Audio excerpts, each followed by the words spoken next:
Hi, Spencer here. Thanks for this opportunity to introduce myself. This should give you an idea of who I am and how I work. My background is a blend of business and technology. I learned to code because I realized that the best way for me to solve business problems is by building the solutions. So today, I work as an independent technologist, helping ambitious teams build and automate technology so that they can get back to growing their business.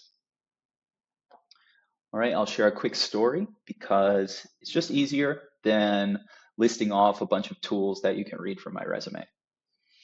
Recently, I worked with a small company that had a very manual, stressful process for updating their e-commerce website.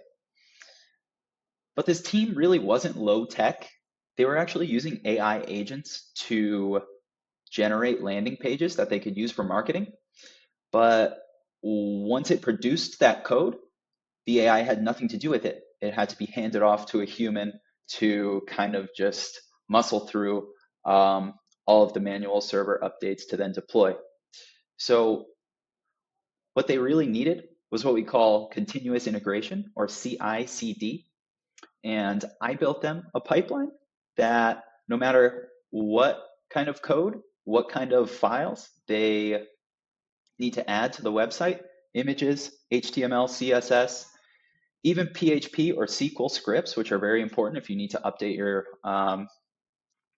database, that they could commit that to a Git repository and that an automated pipeline would deploy to the live server. My philosophy is pretty simple: clarity and autonomy.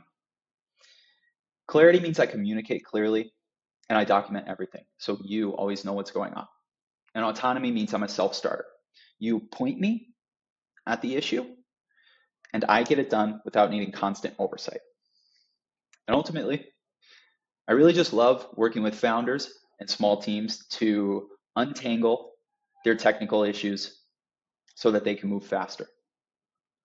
I generally share this video alongside a more verbose blog post, kind of a life story, if you will. So if you don't have that and you're interested, just ask and I'll send you the link. Thanks again. I hope this helps, and I'm looking forward to working together.